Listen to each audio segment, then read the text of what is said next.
Singularity. My name is Nicola, and you're watching Singularity FM, the place where we interview the future.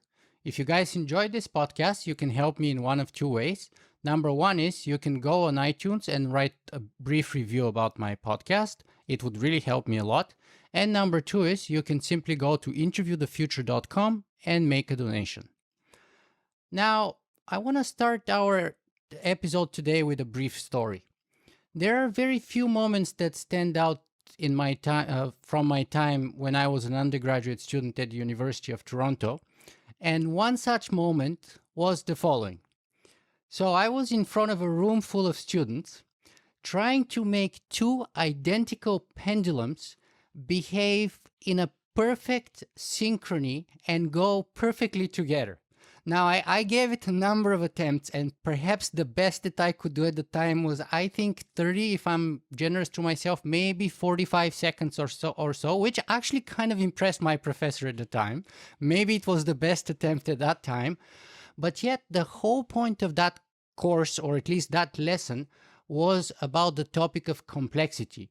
And of course, the specific moral of the story was how nearly identical complex system that start at seemingly identical conditions can very quickly diverge and start behaving in a very radically different, divergent way.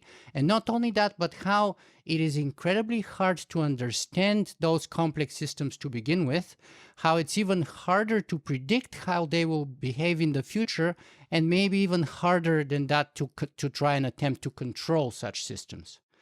So needless to say, that was one of my favorite memories from undergraduate degree at the University of Toronto. And the professor who was teaching that course was actually a very famous superstar professor. He's the author of a number of fantastic books. The first one that I read back in the day was called The Ingenuity Gap. Then his next book was The Upside of Down. And most recently, and the topic of our conversation today, his recent book is called Commanding Hope, The Power We Have to Renew a World in Peril. So, without further ado, Thomas Homer-Dixon, welcome to Singularity FM. No, I'm delighted to be with you, and that's such a fun story. I remember the moment well. You do? Really? Oh, absolutely. So this is a double-hinged pendulum, and it was two double-hinged pendulums together. So for folks who are not in the know, these are really quite extraordinary devices. So it's a pendulum with two pivots, basically, one at the top like a normal pendulum, and then another one in the middle of the arm of the pendulum. And they're designed so that both of those pivots can operate simultaneously. And if you have two of these side by side, as was the case here, you can do your very best to try to make them behave in exactly the same way when they're dropped from a height. And they very quickly, as you were saying, diverge in their behavior, because even the tiniest factors, a slight tremor of the hand or maybe a bit of air turbulence in the room that influences one and not the other, will produce ultimately a huge difference in how they behave and the way they flip back and forth. So it's a really fun demonstration. It impresses everybody. But I didn't get everybody to come up to the front of the class. I think you were one of the only ones to actually try it out. Yeah, I was always the kid who would sit on the first row in all my classes, actually. So precisely for moments like that. But interestingly enough, out of my 5 years at UFT, that moment has like really left a mark in my mind. And it's like kind of like a real amazing lesson that I've taken with me ever since. To be honest, I don't remember that much else from that class.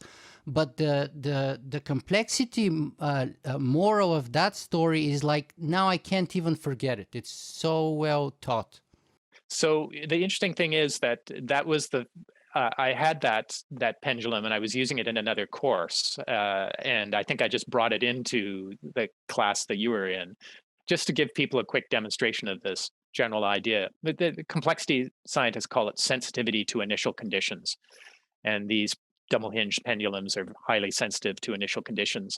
And just to tie this story off, one of the people in that class that I was actually taking the pendulum to was an undergraduate student, Mike Lawrence, who went on to Waterloo to study with me as a master's student and ultimately his PhD. And when he finished his PhD, he was so thrilled that he had his father, who is an accomplished machinist, actually build a double-hinged pendulum and as a thank you present and send it out to me here in British Columbia. I haven't put it together yet, but I'm very excited because they're just such wonderful demonstrations of this basic principle. Absolutely, absolutely. Now, Thomas, unfortunately, not all of our audience, or probably none of them, had this amazing opportunity to study with you or under you. So if we presume that they have complete ignorance about who you are and what you have done, and let's say you meet them one-on-one at a conference or in a bar somewhere in Victoria or elsewhere in the world, in the good old days when we actually could meet physically together, how would you introduce yourself? Who is Thomas Homer-Dixon?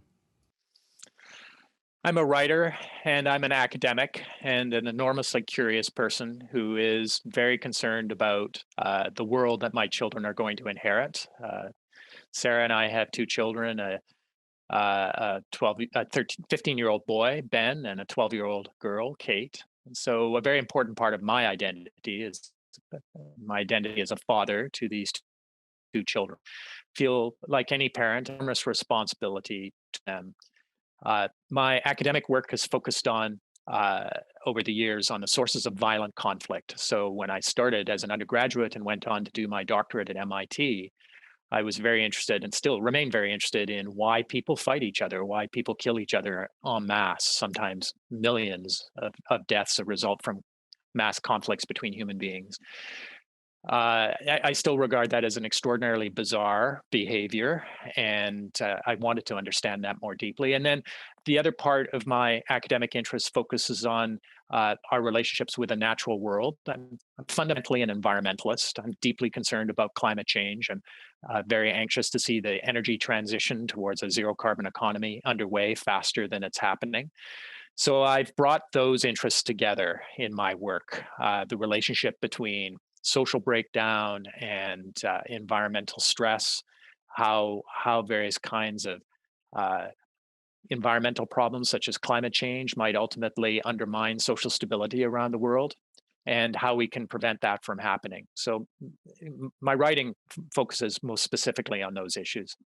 Yeah, I remember when we were in that class, we were studying excerpts from your first book that was on environment, scarcity, and violence. But perhaps another short sideways story. Why do you go by Todd instead of Thomas? Is there a story behind that? Not much, no. Although it does relate to the current book, Commanding Hope. When I was born, I'm not a spring chicken. I was born in 1956, and the Doonesbury trip of those days. Of course, Doonesbury is a bit dated now. A lot of people wouldn't remember it, but it's a highly political cartoon strip of those days. Was Pogo by Walt Kelly, and Pogo. It was a family or a community of animals in the Everglades swamps of Florida, and my parents were huge fans of the Walt Kelly strip Pogo. And Pogo, who's an opossum, would refer to the tads, which were the little animals running around in the swamp. And when I was born, I was this small thing in a crib, and so they started referring to me as the tad in the crib. And it stuck. So the connection to the book Commanding Hope is I actually include a very famous cartoon from Walt Kelly, Pogo cartoon, in the book, and people have probably heard this expression. Pogo is sitting on the edge of a swamp that's full of junk, garbage, tin cans, plastic, old tires and things. And he says to the friend beside him, he says, "We have seen the enemy and he is us." And it's probably Walt Kelly's most famous aphorism. We have seen the enemy and he is us. And I refer to it and I include the cartoon because when it comes to problems like climate change, we are we can't externalize these problems and say they're somebody else's fault. We're all in some sense responsible. Our fundamental human natures as consumers, as top predators, and various other characteristics of human beings and the social structures they set up have created this problem of climate change. So it's very internal to us. It's not something we can blame on other people. And I use Walt Kelly's cartoon as a way of just hammering home that point. I think it's a great story, and I think it's a great cartoon, and it's full of wisdom and insight, and it goes to the heart of the problem, to represent and capture what the problem is, but also to represent and capture why is it so hard to actually go about resolving it. So we are going to jump right into your book and start talking about the meat of the matter here. However, before that, I just want to ask you with one sentence each, perhaps, just so that we get the chronology of Todd's sort of intellectual ideas in terms of books. What's the thesis of your The Ingenuity Gap? And what's the thesis of The Upside of Down? So that then we can see how the next thesis of your latest book compares within that kind of line of thinking. Sure, that's great. So you're quite right that these are it's sort of a trilogy of books. Now you mentioned one other thing, just as sort of a precursor, which is the original academic book I did from Princeton University Press, which was titled "Environment, Scarcity, and Violence." It's still in print 20 years after it was published, and that really focuses on those relationships between environmental stress and violent conflict. That was the beginning of my academic trajectory, I guess you could say, after I came out of graduate school. But I realized that one of the critical problems, one of the issues that had to be addressed if we were trying to understand why some societies suffer so much from environments, water scarcity, deforestation, absence of cultural land, and have critical to economic results, poverty, mass migrations of people because of those environmental problems, is because they couldn't solve those problems effectively. They couldn't generate solutions. Either they didn't have the right institutional arrangements, or they didn't have the right scientific establishments to generate solutions to those problems. So that led me to this idea of the ingenuity gap, which is basically the idea that humankind is facing an increasing gap between our need for solutions, or what I call ingenuity, and our ability to deliver those solutions. And so the book is really about whether we can solve the problems of the future, whether our problems are becoming too complex and too difficult for us, given our capacity to deliver solutions through our political systems, our social systems, our research institutions, et cetera. And it's not entirely a bleak story, but I do suggest that our problems are becoming harder faster than we can solve them. And Exhibit A would be climate change. It's a problem that for some reason we can't really address effectively, and it's the reasons why are not obvious, not straightforward. And so I spend a fair amount of time in the book unpacking those reasons. So basically, two parts to the problem. One is what are the factors making our problems more difficult, whether it's climate change or widening economic and social inequalities, deepening political polarization in our societies. And then on the other hand, what are the factors that are keeping us from responding effectively? Most analysts don't separate those two questions very clearly. So that was the first book, The Ingenuity Gap, which came out in 2000. And the second book, The Upside of Down, took the analysis of the humankind's crisis a number of steps further and looked at basically the question: if we have a chronic ingenuity gap, if we can't solve our problems, what are the ultimate consequences? And I talked about the possibilities of major social ruptures and societal collapses as a result of an inability to address these huge challenges that we face. And I used the example of Rome, the Roman Empire, and why it collapsed. And I examined ways in which our current situation is similar, but also different from the Roman crisis.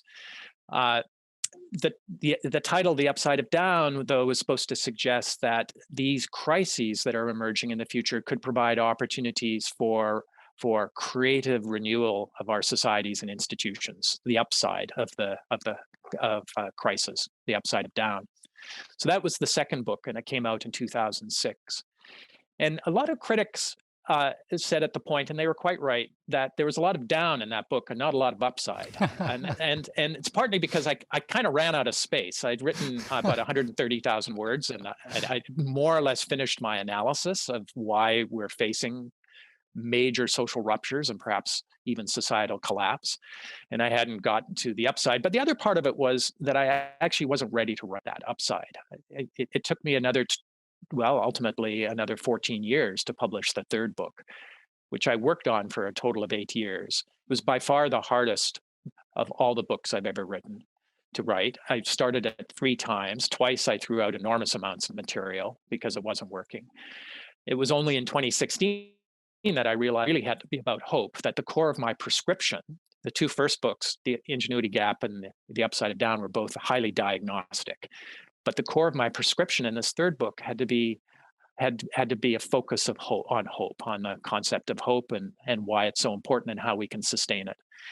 And I realized that had to be the case again through my children, because I realized that the thing that giving me the most anguish in the world, most sense of crisis, was the possibility that my children would grow up, merge into the world as adults and lose their sense of hope, into a world of turbulent violence, and would lose sense of hope. So that's when things really started to crystallize at that point. And it really is the third book in a trilogy. I don't know if I have any more books to write at this point. I think I kind of said what I wanted to say, but it took longer than I expected. Wow. So, okay. So I remember even, that surprised me in a number, like seeing your next book's title containing the word hope really surprised me in so many different ways. So first of all, I remember from undergrad, you had a bit of a reputation as Dr. Doom, if I remember correctly.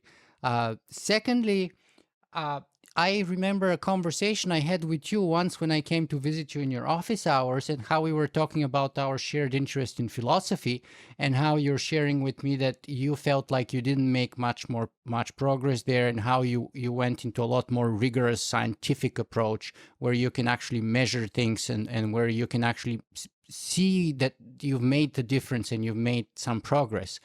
And now you're throwing in a concept, so I'm going to ask you to break down this concept for us. What is hope, and can we measure it? How do we define it even? Because that's what really surprised me here. It's not really a scientific concept that many scientists would like point or steer us towards. Yes. So, you're quite right that just to go back, first of all, I think that the first 2 books I wrote laid out a diagnosis that was quite, by many standards at the time, pessimistic. So I was labeled the Doommeister or Dr. Doom, because I was saying that, as we get into the 2020s, things are going to start to become very, very difficult. And we're going to see major social disruptions as a result of this panoply of challenges that humankind is facing. Yeah, I should interrupt just for a second and saying that in one of your first books, you even predicted the financial crisis of 2008. In a way. Yes. So actually, the Upside of Down, it's not a long passage, but I actually pointed to the instabilities in the housing market in the United States, and I said that this could be a source of a global financial crisis. I mean, there were other people saying that kind of thing, but by the standards of the time, I was a pessimist, even though I sort of characterized myself as a realist. I looked at the data and the science that I had, and just said that we're in real trouble. So I think nowadays that trouble is more broadly. So honestly, I get this thing about being Dr. Doom and sort of dismissed as a pessimist. I get that much less. Now people are coming to me and saying, so what's going to happen next? And actually, compared to where I was in the early 2000s, I have a much less clear understanding of where we're going in the future. Because what's happening now is the system is unstable. Global systems and social systems are unstable, and so they become unlocked, and there's more possibility for variance in the future, both positive and negative. More and more hinges in the pendulum. More hinges in the pendulum, exactly. And so that gets to the second issue that you raised, which is my somewhat complex relationship with philosophy. I love philosophy, and it's informed me enormously all the way back to my graduate work, analytical philosophy in particular, philosophy of mind. But ultimately, one has to actually try to do things. If I'm concerned about the future of my kids, what is it that we're going to do in the world? We're not just going to think about it and try to parse it and break it apart into pieces and understand what's going on. We actually need to intervene and try to change things. And so this third book is very much a book about activism. It's about personal engagement. It's about agency. How we can make the world better as individuals and perhaps collectively as societies. And so I decided, as I said, in 2016 or so, that it really needed to be about hope because I was concerned about my kids losing hope. But then the analytical philosophical side of me emerged, and I said, okay, so what is this thing, hope? Because a lot of people dismiss it and say that it's a kind of weak emotion, it's distracting, it leads us to wishful thinking. And so, what is the thinking about hope? And if we apply our scientific lens to it, what can we do perhaps to make it a more powerful and significant and useful emotion in our lives? Which is why the title of the book is Commanding Hope. There's this idea that we can, in a sense, make hope do our bidding. We can command it to be a useful, powerful emotion for us. And then the version of hope that we come up with, which I articulate in the book, is itself, it commands our attention. It's powerful. It's a powerful notion of hope. It's a muscular notion of hope. So I build that out in 3 stages. I talk about honest hope, astute hope, and powerful hope. All 3 of those components, honest, astute, and powerful, are components of this larger notion of commanding hope. And honest hope is basically about making sure that our hope is grounded in a realistic understanding as we face ourselves. It's about how difficult, say, climate change is, or the economic crises that some world are facing, that we actually acknowledge with the best scientific information we have how serious those are. So that's, in a sense, honest hope is a relationship to truth. It's a moral stance towards truth. Astute hope is about the kind of knowledge that we should have if we're going to hope well. And I put a lot of emphasis on accurate knowledge, how we think about the world and how other people think about the world. So, Thomas, we had a brief technical interruption or intermission, unfortunately, but we're back online. So perhaps you already shared with us about honest hope. Perhaps you can walk us through the next 2 steps or 2 different types of hopes that you talk about in your book. Sure. Thank you for everybody's patience on this. So the second of the components of commanding hope is what I call astute hope. And this is really more of an epistemological stance. If the first is a moral attitude or a moral stance towards truth, this is a kind of hope that reflects a particular form of knowledge. In this case, knowledge about how we look at the world and what our perspectives are, especially our sort of ideological, social, and economic perspectives, as well as how other people look at the world, and especially try to unpack how our potential allies in political mobilization and potential opponents, if we're trying to achieve solutions to something like climate change, how those opponents look at the world and understand better their perspectives. So that's the grounding of astute hope. And I introduce in the book several tools that allow people to unpack worldviews more effectively, ideological perspectives on issues such as climate change or inequality and the way societies should operate now and in the future. And then the third component is what I call powerful hope. And this is a hope that's focused on a very clear object or vision of the future. So some notions of hope aren't really oriented towards a view of the future. They are what psychologists would call objectless. But my notion of hope is one that articulates an idea of the future, a possible world that is very attractive and that can motivate us to push through the challenges that we face today and the challenges we'll face in the future. And that's more of a psychological stance. If the first is a moral stance towards truth, the second is an epistemological stance towards the kind of knowledge that we need to hope well. The third is a psychological perspective on what hope needs to be in order to give us a sense of agency and powerful motivation to persevere through difficult times. So those three components, I mean, frankly, they're a reflection of my own kind of hope. My hope is realistic, ruthlessly realistic about the nature of the challenges we face. I spend a lot of time thinking about how the people around me are looking at the world so that I can either ally with them more effectively, talk to them more effectively, bridge my differences with them, or strategically work around them in my political engagement to try to solve problems like climate change.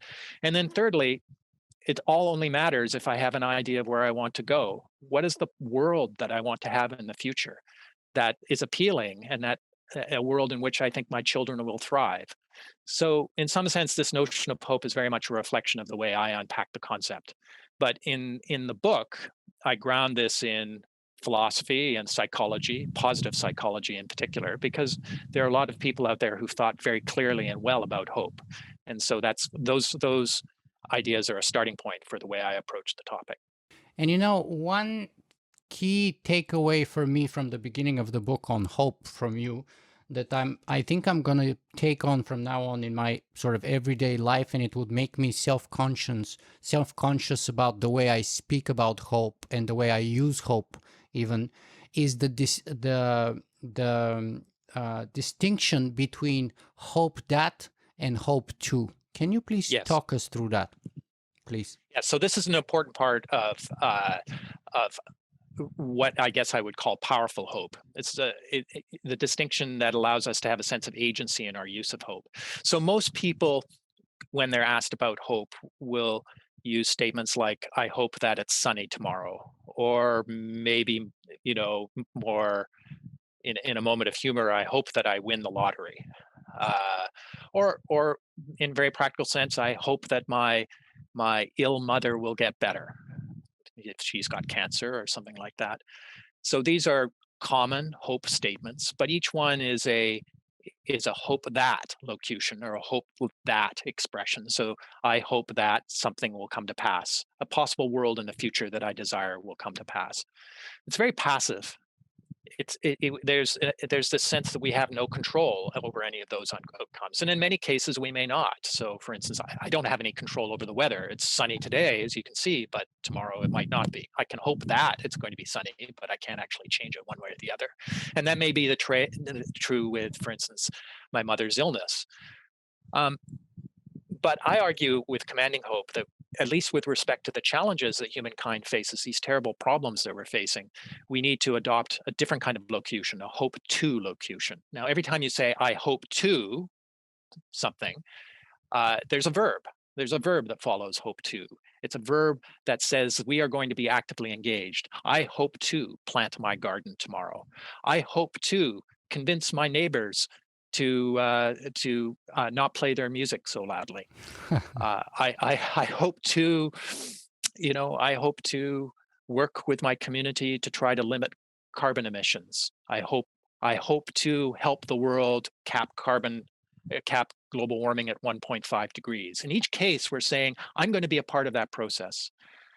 I have agency, some small role to play in producing that desirable world that we are hoping for. And so it's a very different approach to hope. And that's at the core of my notion of powerful hope, because that's a notion of hope that really emphasizes agency, our capacity to actually make a difference in the world. And I think one of the reasons that hope is frequently criticized and regarded as a passive emotion is because people automatically think of it in terms of hope that. Mm-hmm. But it's quite easy to make the flip to hope to, and that's something I encourage in the book. That's why I believe it as a matter of personal exercise and personal conduct. I think it's a very healthy to switch myself from the sort of classic hope that to hope to, which immediately puts the responsibility or the onus on me to realize or recognize and acknowledge the fact that I am to some degree or another participant in the action, and therefore Exactly. to some degree or another I do have an import and impact on the whole system. And I'm responsible for recognizing at least that fact, and I'm responsible for at least controlling my own maybe minuscule part of the system, but still I'm responsible for that. And I should be Yes. proactive about it rather than passive. So I thank you for that kind of insight. I think it's But very healthy. there's one other thing too, and this sort of reflects this idea that Reinhold Niebuhr suggested in the middle of the 20th century, to have the wisdom to distinguish between those situations we can change and those situations we can't. So it is important to sometimes say, "But the best I can do is to hope that in this situation." And part of what honest hope is about is teasing out the places where we can have agency and make a difference and the places where we can't. Although I argue that frequently we throw up our hands too soon and say there's nothing we can do, whereas in many cases, if we use our imaginations a bit, there's a lot we can do. So we have to be very careful about shifting back to hope that. We should start with hope too. What can I do? And then if in the end we decide there's not much we can do or nothing, then we move on to what we can do. But that's a very important process of using our imaginations to explore possibilities before we make that we decide that the situation is more deterministic and there's not so much we can do. Let me just ask you to zoom back out a little bit with me and talk about the subtitle, The Power We Have to Renew a World in Peril. Now, we discussed sort of the power and our responsibility with that distinction about hope, but let's talk about a world in peril. Now, if I were to ask you to zoom out as far away as possible and think about what is the biggest top 2 or 3 perils that humanity as a civilization is facing today, how would you rank them?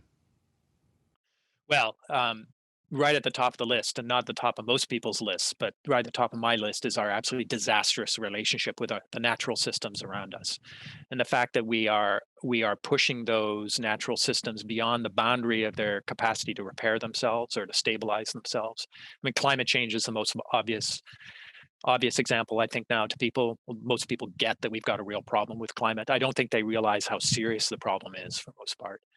But our disastrous relationship with the natural world is manifesting itself in a lot of ways. Collapsing pollinator systems, and we need pollinators to produce a lot of our food. Uh, uh, Disappearing fish stocks around the world, the coral reefs dying. Coral reef supply are the fisheries that are supported by coral reefs are the principal source of protein for about 1 billion people on the planet. Mammalian populations around the planet are collapsing. And so we're starting to get a lot of signals that the resource extraction and the pollution output into our resource extraction from and pollution output into our natural systems are starting to push these systems beyond the boundaries of their stabilizing mechanisms. And if they flip, once you get, and I start the book with a story about this, once they flip into a different state, we're not going to be able to get them back into the productive, stable states that have allowed human civilization to flourish. So for me, that envelope of natural systems around human civilization is vitally important and gets nowhere near as much attention as it deserves. And to the extent that we're just damaging it or destroying it, it's going to rebound on our civilizations and undermine our economic well-being, dramatically reduce ultimately our gross domestic product, the amount of goods and services we can produce through our economies. And that will in turn affect social and political stability to the extent that our economies become weaker, less productive. We're going to deepen divisions within our societies. Rich and powerful groups will do what they can to hold on to what they've got, and others will become increasingly vulnerable to stress and, of course, to the environmental shocks that are at the same time increasing in becoming increasingly extreme.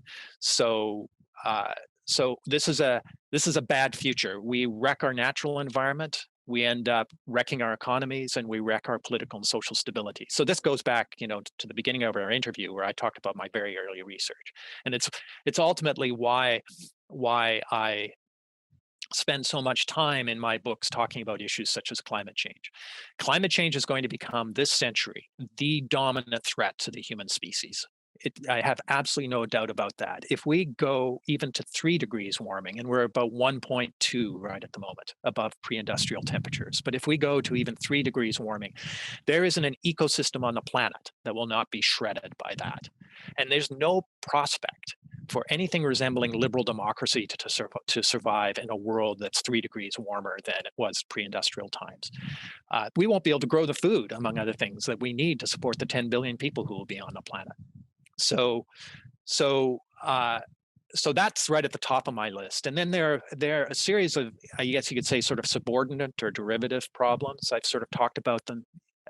Widening economic inequalities, rising political polarization, the rise of populist authoritarianism, some of the technological stresses that our societies are facing, which are creating, I'm thinking, for instance, in particular of recent developments in social media technologies that seem to be reinforcing divides between groups and deepening we-they divisions between identity groups. And here's a big one, and I think, and this is sort of at the confluence point of a lot of this stuff, is what I would call a kind of epistemic fragmentation, where we're losing the ability as societies to have agreement on very basic facts. And to the extent that we don't agree on basic facts about the nature of the world and the nature of the challenges we face, it's very hard to solve those problems effectively. Democracy, for instance, can't effectively function if the people who are talking to each other don't actually agree on what the problems are and don't have a basic agreement about the facts of the matter or the nature of reality around them. And that epistemic fragmentation is now rife, especially within Western democracies, and we can see it, of course, in the United States. So that's I guess you could say, my short list of challenges. And it's daunting because they're all happening simultaneously in a way people don't recognize. They're all kind of integrated with each other, and they're reinforcing each other. People call this kind of perfect storm, but they don't. But the problem with the language, the perfect storm terminology, is it sort of implies that each one of these things, whether it's economic stress or climate change or political polarization, rising authoritarianism, collapse of mammalian populations, that they're all kind of separate, distinct problems. But actually, they're all affecting each other at this point. And it's those synergies, that kind of synchronization of these problems that's most dangerous for us, because it kind of it's likely, and this is a point I make going all the way back to the Ingenuity Gap, it's likely to kind of overwhelm our coping mechanisms, our institutions, our capacity to solve problems. So this is it's a thick stew of issues for us. And I can understand why, and this is where hope comes in. A lot of people look at it and say, and to the extent they understand what's going on, they say, oh, wow, can't deal with this. This is too big. This is too much. I'm just a little person. There's nothing I can do. And they either deny that it's happening or just end up in despair and walk away and throw up their hands. Mm-hmm. Well, we'll get into that in a second, but before that, let me just push back a little bit, not from my thoughts, because I actually really like that epistemic fragmentation thesis. I haven't heard it defined quite like that before, and I absolutely love it. I think it's perfectly capturing sort of the foundation of the problem, because we're kind of like playing a game, but if we are playing under the same rules, then we're playing the same game, then we can get somewhere. But if we're not playing under the same rules, or we're refusing to even recognize that even we're playing with each other or something, then it becomes really dangerous because it's completely out of control. And then it becomes really unpredictable, right? And I think that concept of epistemic fragmentation really captures it well. The problem is... Go ahead. I just jump in very quickly? So the idea of a game is really important, and the rules of the game. So what's happened is that to the extent that we have lost the common understanding of our reality, then people start attacking the rules of the game. And that's, going back to my work on conflict, that's that you're only a few steps away from mass violence at that point, because as soon as you start to attack the rules of the game, you're starting to say that some people are not playing by rules anymore that we agree with, and they are essentially outside the moral ambit of our community. In other words, we don't think anything they think is legitimate anymore. Even their status as human beings is not legitimate anymore. And that's just a short step away from the kind of massive, inhumane violence, mass violence that we've seen, for instance, in the 20th century, where you have genocides, carpet bombing, grotesque acts of terrorism, etc. It's that move towards believing that other people are not playing by the rules of the game that is so dangerous. So do you think then that we are not far away from that kind of a moment right now? It's very interesting. I think that it's kind of up in the air. I said at the beginning, it's like all the pieces are unlocked and everything is in motion. And I think the pandemic has been a moment that has both accentuated these tendencies, but also reminded us in some ways of something that's very important and that we should remember with respect to a problem like climate change, that we are in a situation of shared fate on this planet. This is a very small place, and there are a lot of us here, and we've got to do things now pretty carefully, or we're all going to end up all of us in a very bad place. We can't. It's not the case that a few of us can go off and gate ourselves off and protect ourselves. I get asked quite frequently by people, so where can I go? Where can I go when climate change gets bad? Where can I go when things start to fall apart? And my answer is, well, nowhere, because it's going to affect us all. Climate change is affecting the entire atmospheric oceanic system of the planet. You can try to go to Tasmania or New Zealand or Iceland, but the energy imbalances and the extremes of climate are going to get you there just as much as anywhere else. Well, Peter So Thiel is going to New Zealand, definitely. And then his buddy Elon Musk wants to go to Mars. Yes, well, very few of us are going to get to Mars. And, for the folks who want to fly to New Zealand when things start to fall apart, my first question is, well, are you going to take your pilot's family? Are you going to take your mechanic's family? Are you going to take an entire warehouse of all of the bits of technology, from the bearings in your jet engines to extra chips for your computers, down there, so that you can sustain the complex system of services and technologies that you rely upon? And what happens, by the way, when some kind of new virus or antibiotic resistant bacteria infiltrate their way into New Zealand, which they will, and the medical system of the world has fallen apart, and you're there by yourself watching this come? I mean, you know, you can try to shut yourself off from these changes, but all that's really going to happen for these extraordinarily wealthy folks with in their estates in New Zealand with their landing strips and stuff, is that they're just going to have an extra couple of decades to watch things fall apart around them. Mhm. And that doesn't sound very appealing to me. So to get back to my point, we're in a situation of shared fate. And I think that the pandemic has helped remind many people around the world of this reality. So whether we're going to go to what I would call the Mad Max world, where everybody thinks no, but other folks aren't playing by the rules, and we need to fight, and we need to prepare to kill them, or whether we're going to go to a pathway where we see that we actually have to pull together to solve these problems together, I think that's very much up in the air. I think it's an open question at the moment.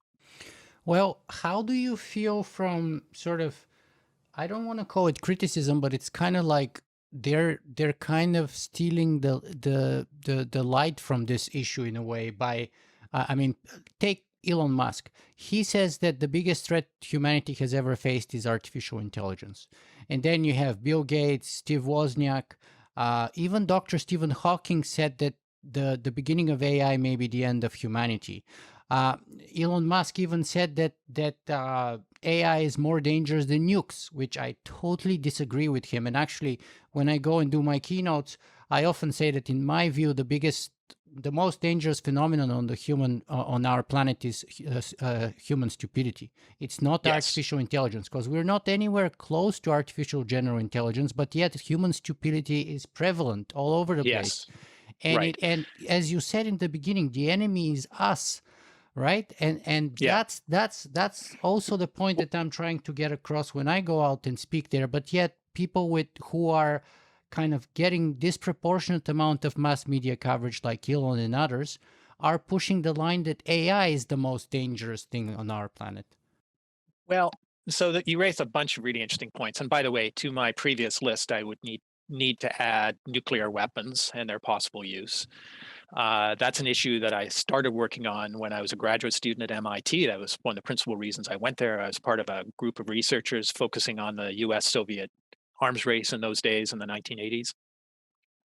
It's still an enormous challenge. I actually talk in the book about a woman back in the 1950s, Stephanie May, who mobilized mothers around the world to. She's my next question, so keep that story, Okay, because I'm going to I'll ask you, keep the because story. it's the best story for hope. So keep it to the side. Yeah. We're So going we'll to come keep that, back to it. but the nuclear weapons issue figures quite prominently in the book, and I'd also agree that in some broader sense, and this is why I spend so much time inside people's minds and talking about psychology and social psychology, that it's a kind of human stupidity or hubris, lack of moral compass, incapacity to see the world as other people see it, that we need to address. And so in the book, that's why I spend a lot of time providing people with some basic tools so they can, for instance, understand other people's worldviews better.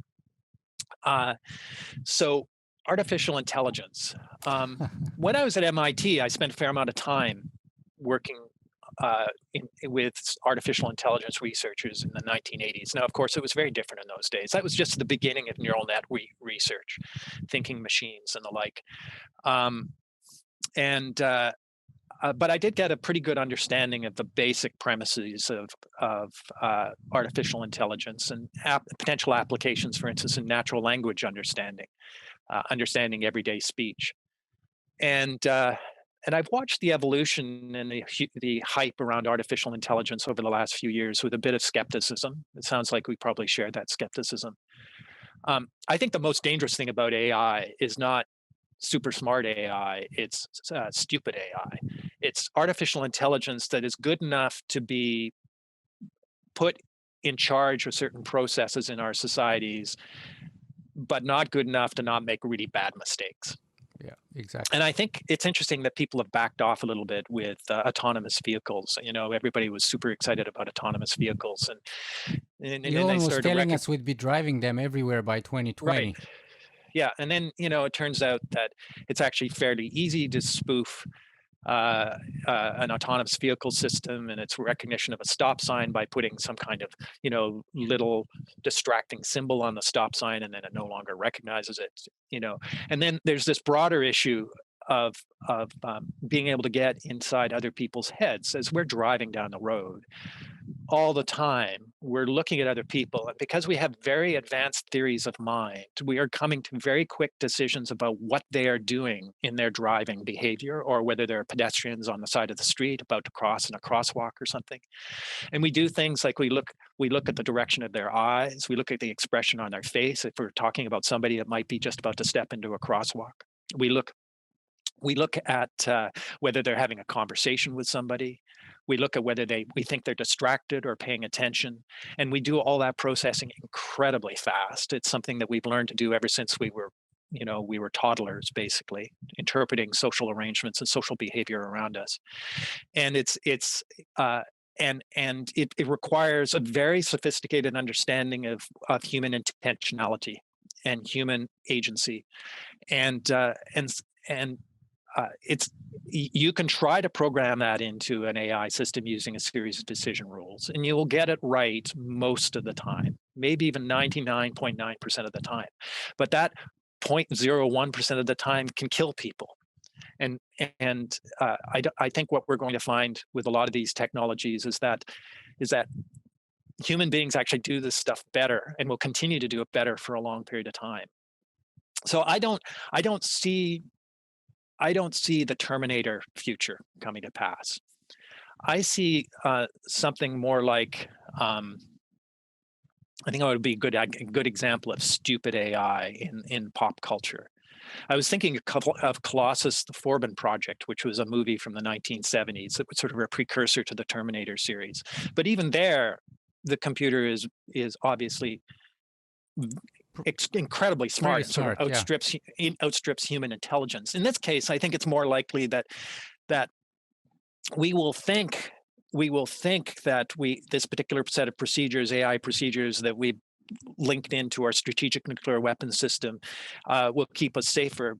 But we haven't recognized that that there are consequences, glitches in it that make it actually stupid, and it mistakes the flock of geese for an incoming barrage of Russian missiles and unleashes everything in response before we can intervene. So that's stupid AI, and I find that actually very dangerous. I don't think that it's going to supersede human intelligence anytime soon, but we could end up relying on it too much that it causes us catastrophic problems.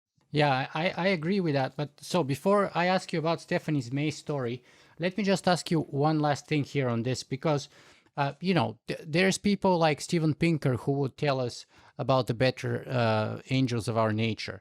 I've had here Ray Kurzweil, who was telling us that the singularity is near. I've had Peter Diamandis, who told us that, we are going to live, and we already live in a world of abundance. And not only that, but the future is better than we think. Yes. So you have these people who, I call, just like you, the techno solutionists. And yet they're, again, taking a big chunk of the media coverage, and they're very capable of sending their message out there. People want to hear their message. People want to pay for their message. Then the doomsayers like you, or the skeptics and the sort of poor philosophers like me, they're not so popular. So how do you feel about that? What's the best attitude and behavior towards it, and how do we resolve that problem, or if it's a problem at all? Well, maybe it's self-serving, but I would say it's one of the burdens that realists have to bear, right? So I'm not inclined, and this may, this is self-serving and maybe enormously unfair, but I'm not inclined simply to tell people stories they want to hear. Of course, people want to hear that the future is going to be good.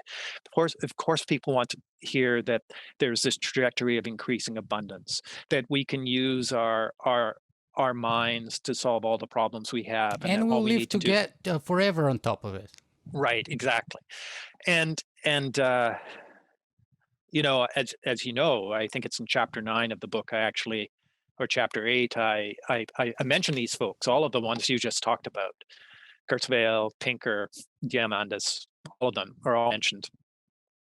And I refer to them as techno optimists. And Pinker is a little bit distinct because for him, it's not just about improving technology and technological possibility in the future. It's about the capacity of human reason to expand its ambit, its scope, and how that over time it drives an expanding radius of empathy and what you might call more tolerant values within our societies, producing more peace, more cooperation.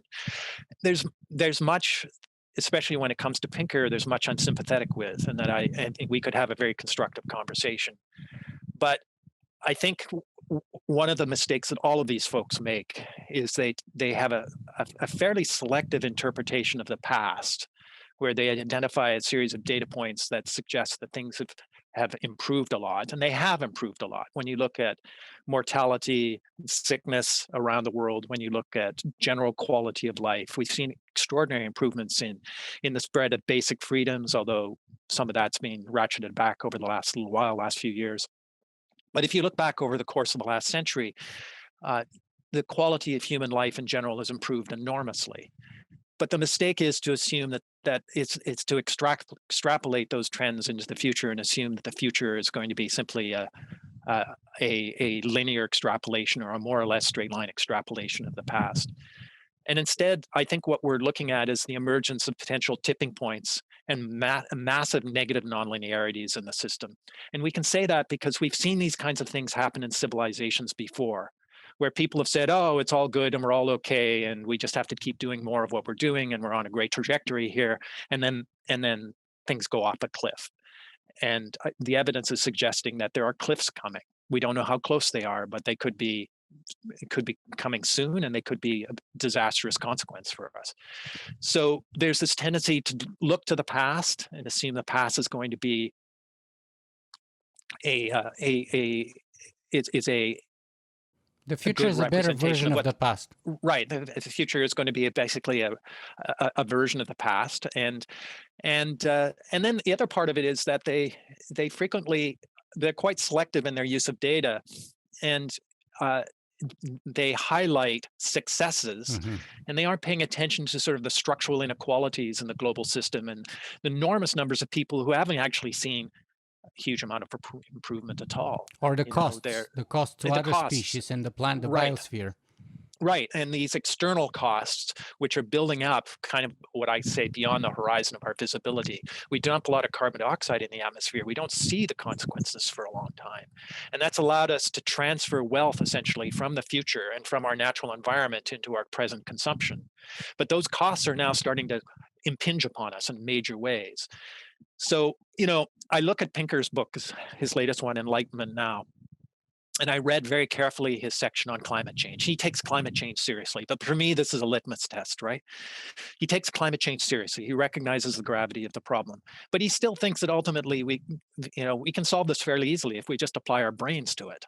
Well, we've been trying to apply our brains to it in some ways for almost 30 or 40 years now, and we aren't making any progress, virtually no progress when you look at carbon dioxide increase in the atmosphere. So it suggests that maybe that kind of optimism about human reasoning and rationality is misplaced. Yeah, and even the whole idea of what the Enlightenment was.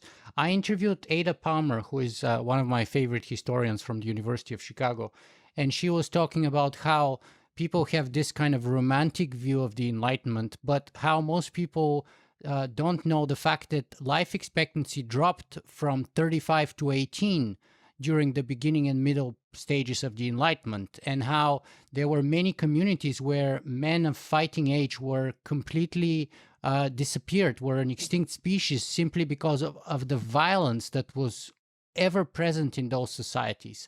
Especially at the heart of the Enlightenment, the Italian city-states and all the neighboring countries. Like, it was Right. literally the Hobbesian state of war of one against all at all times, basically.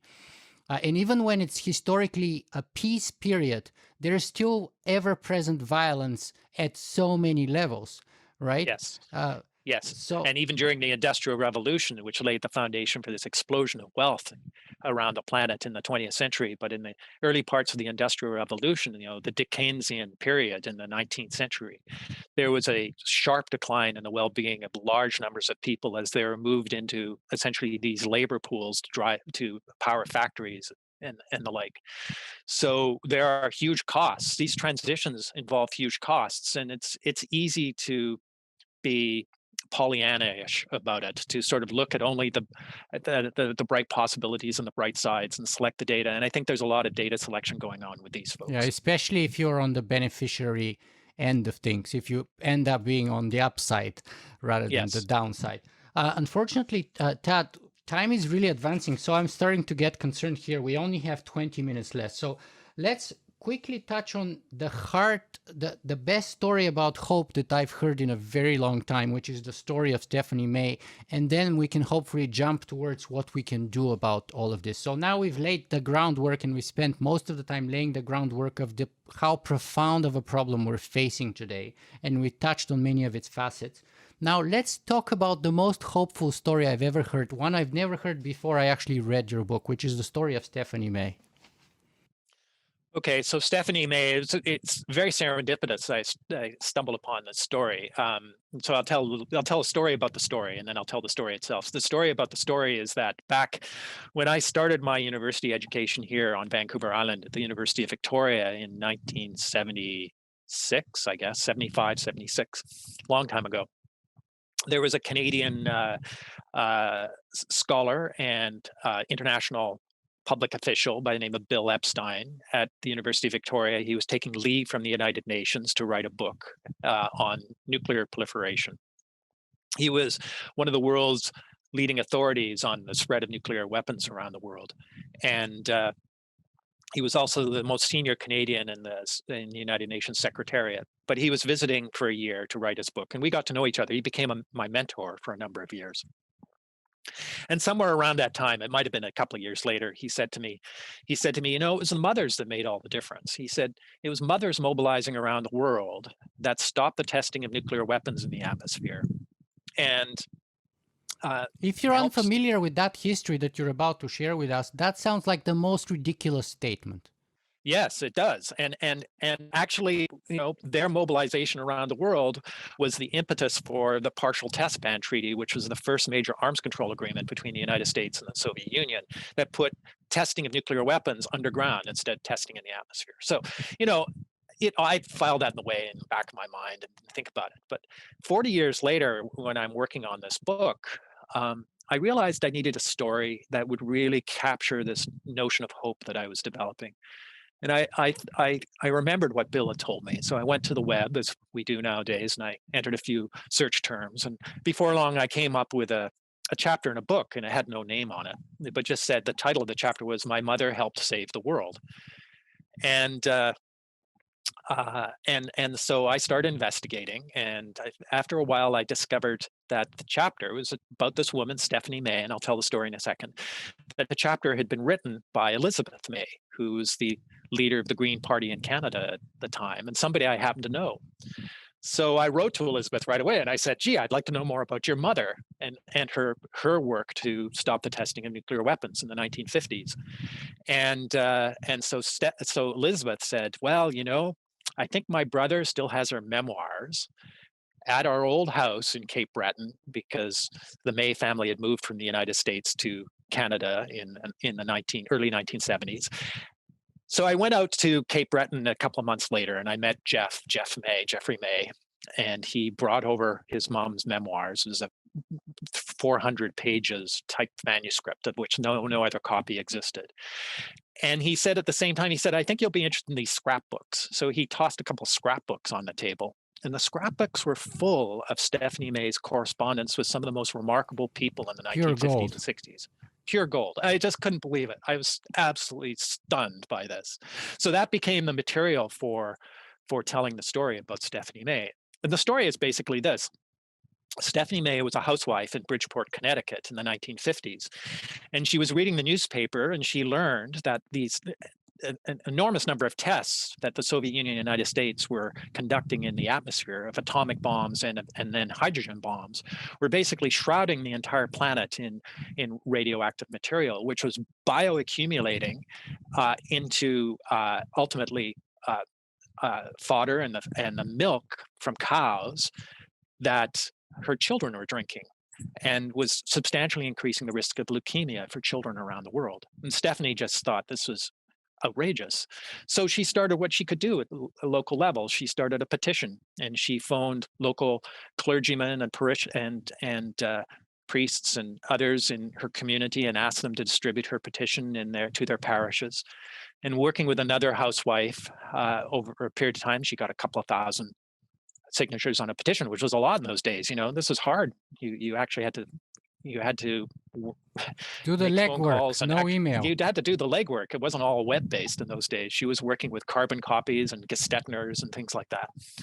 So to cut a long story short, within 2 or 3 years, she had connected with and mobilized mothers all over the United States. And I talk about by 1961, she went to England, where she met Bertrand Russell. She became very close friends with the philosopher Bertrand Russell. She went to England and was at the head of the Aldermaston March, which was a march from a nuclear research facility called Aldermaston to London.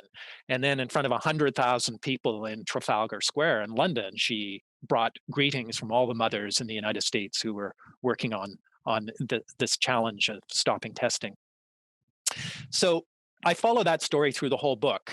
and the last, there are a number of episodes because it was hard for her. There were many times when she wanted to give up, when it seemed like it was impossible.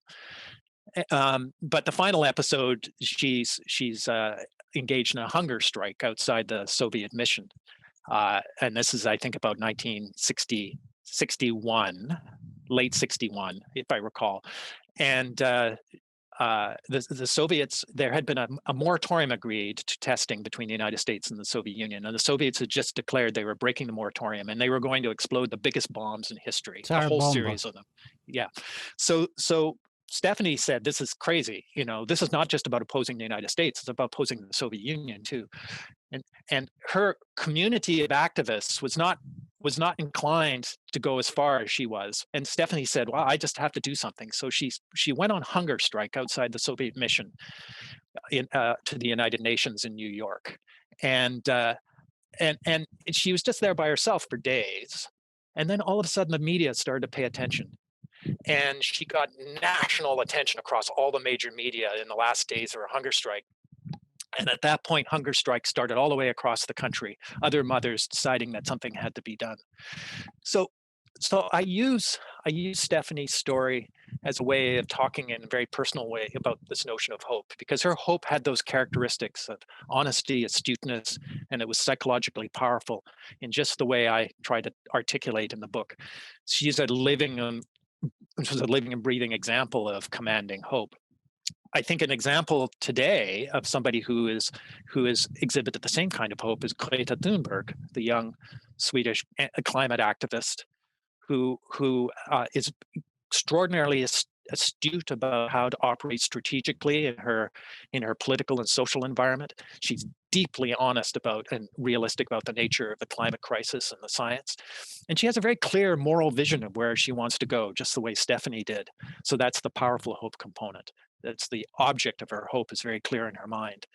And I think these things, these stories tell me that this is a capacity that we all have inside ourselves to make a difference.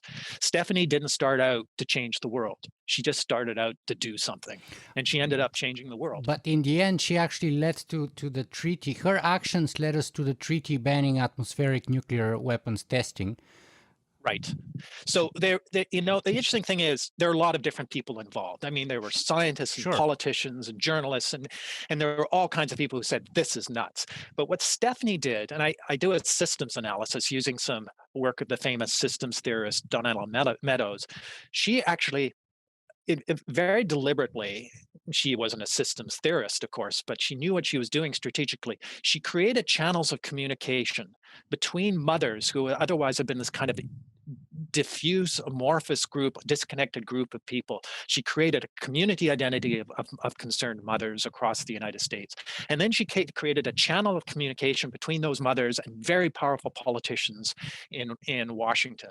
And those politicians, she didn't let those politicians forget about the mothers. She just kept hammering away. And she was very good at making her point about the importance of the mothers and the children in sort of crystal clear aphoristic ways, like single sentences and single arguments that just,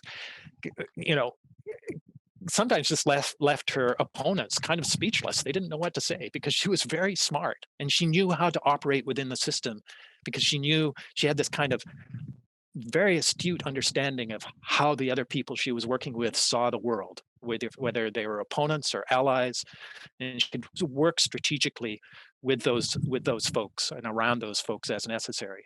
So she was kind of a prototype of what all of us can do today. I think of the kind of astute systems operator that you need today.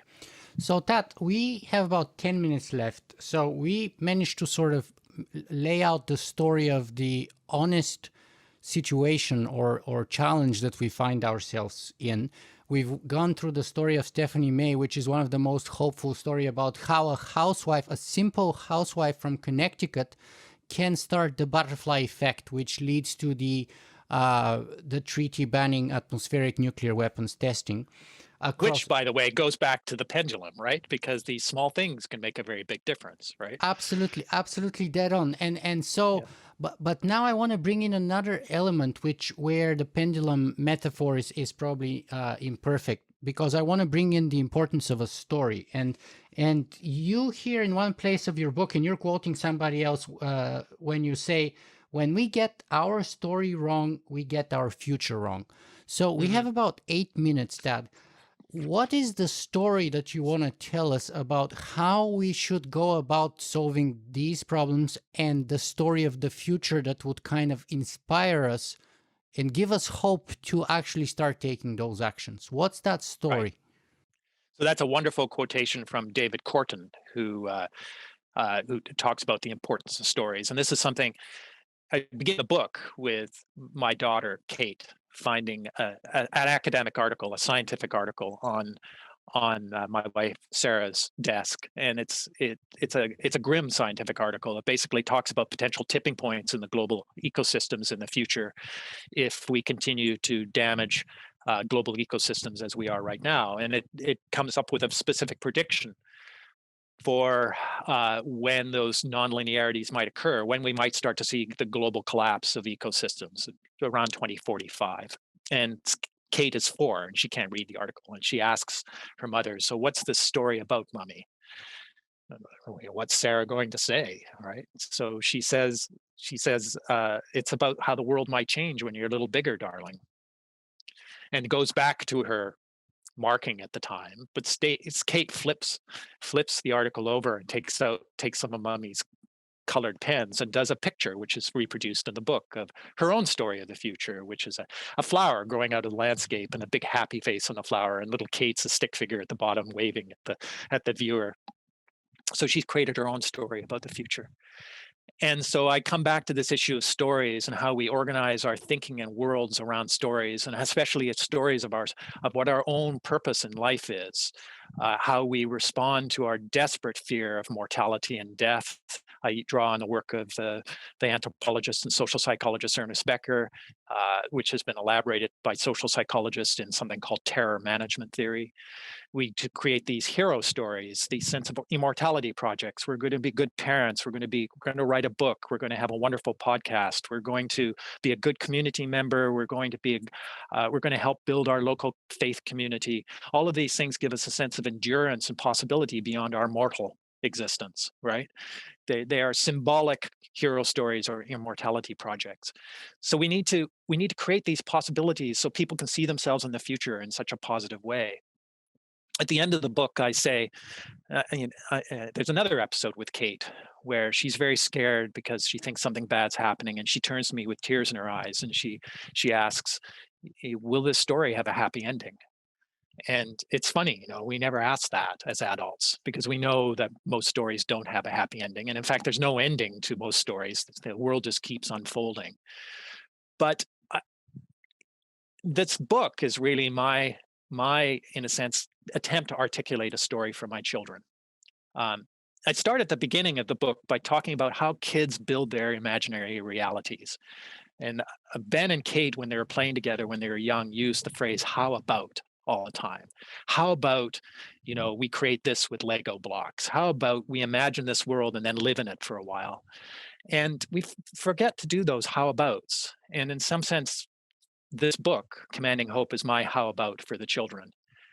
And I think they can have a life full of purpose and meaning in the future. This is going to be, to get directly to your question, this is going to be a period of time of enormous import for the human species. It really is all on the line this century.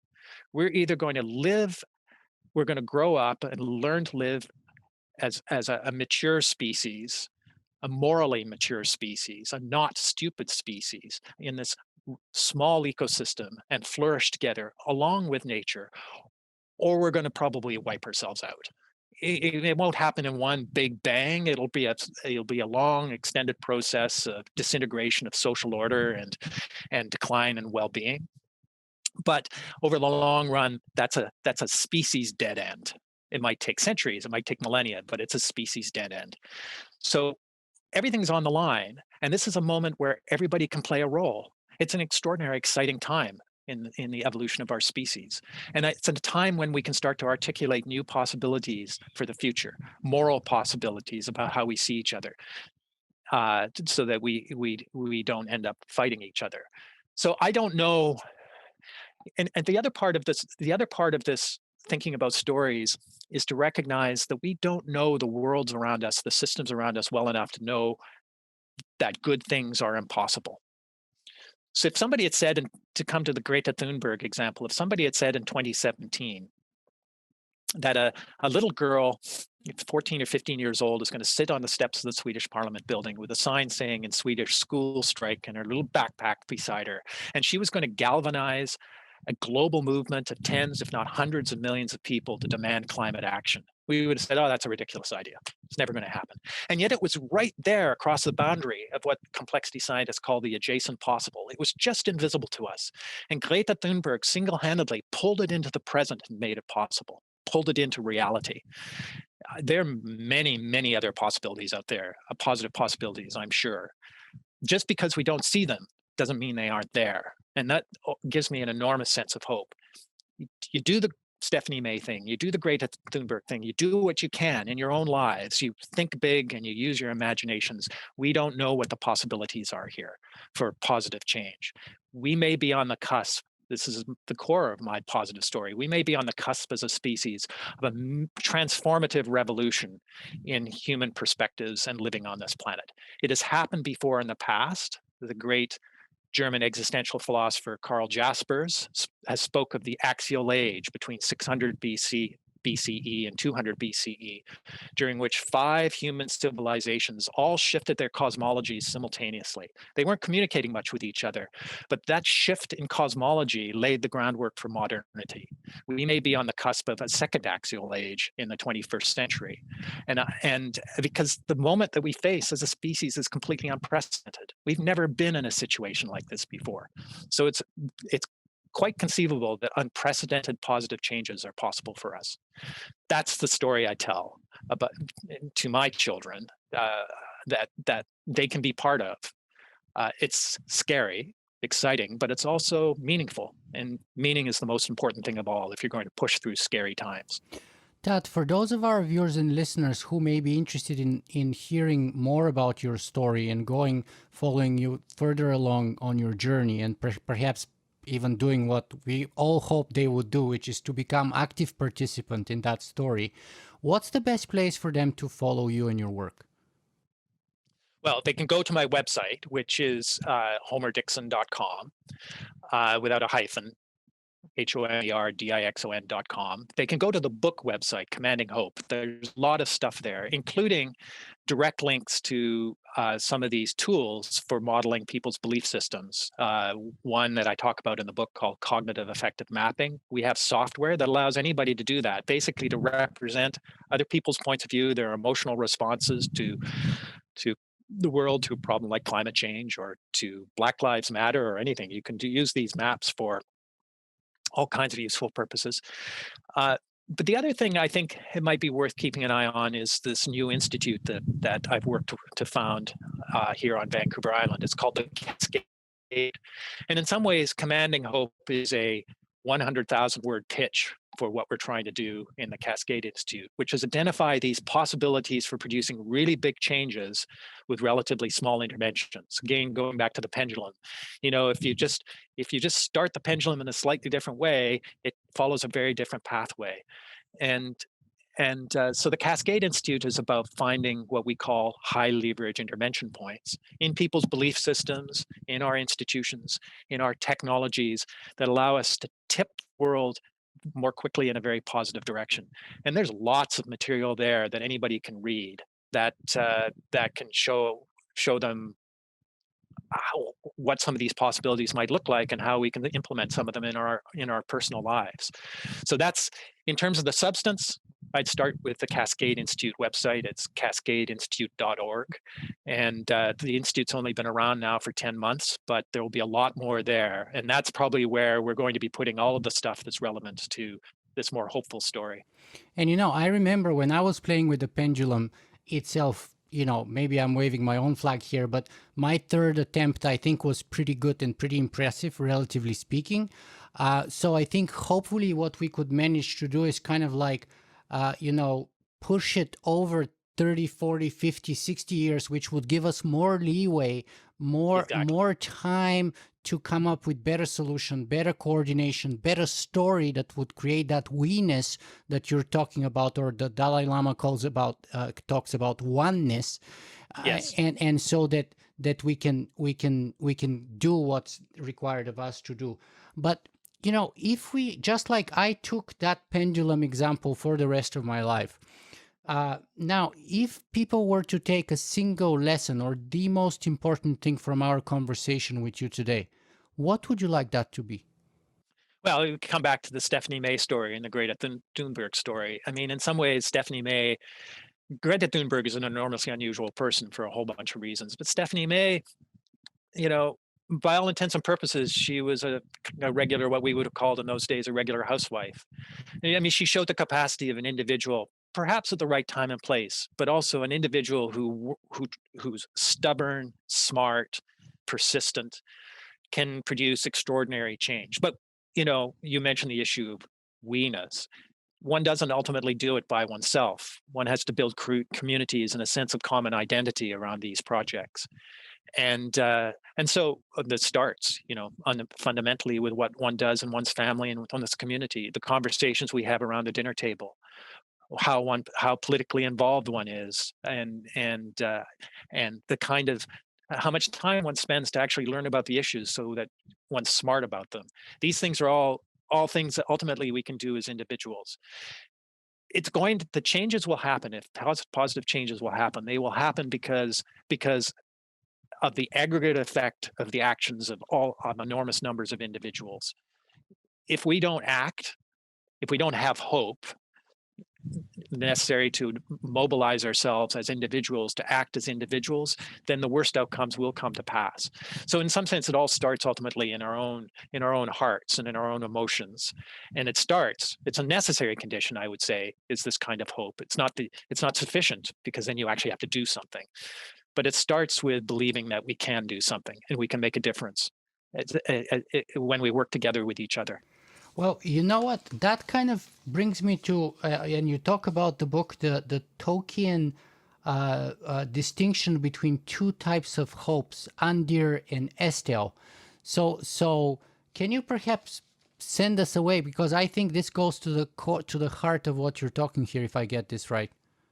Yes. So Tolkien, very interesting. I have a section in the book where I talk about the Lord of the Rings, and because I was reading it to Ben, and I realized about halfway through the first book that one reason this is such a riveting story for so many people is it's really a reflection. It's a meditation.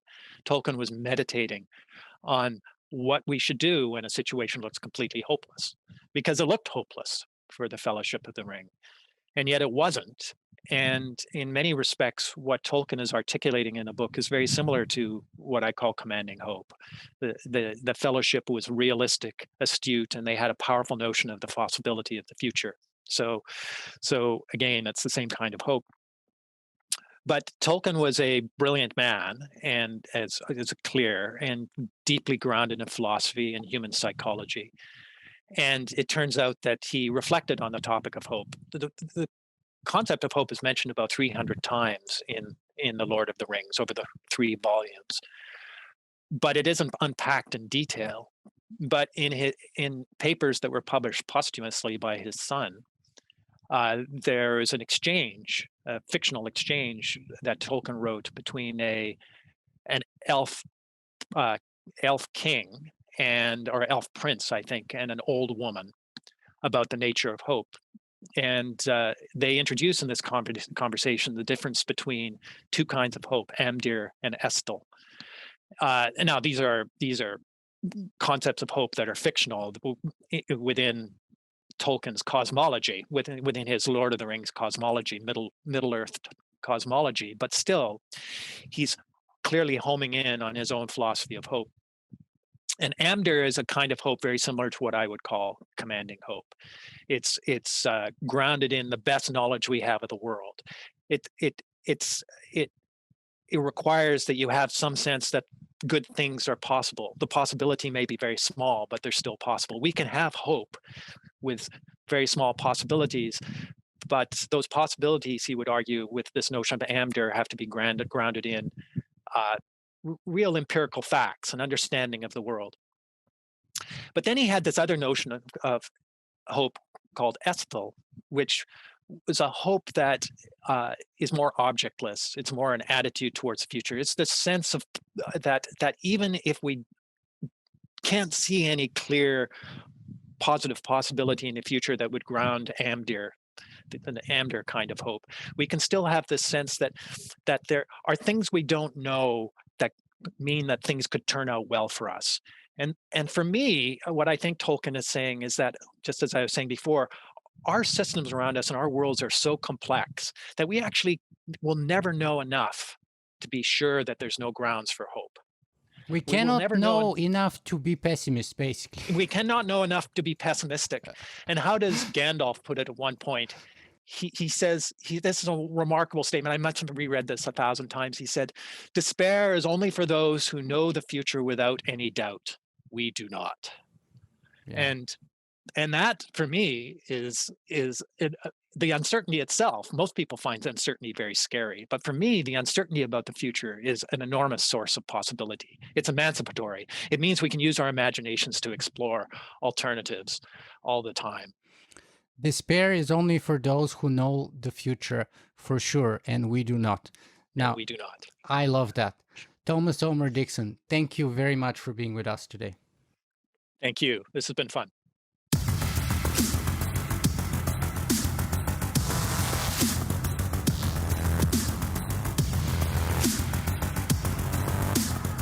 If you guys enjoyed this show, you can help me make it better in a couple of ways. You can go and write a review on iTunes, or you can simply make a donation.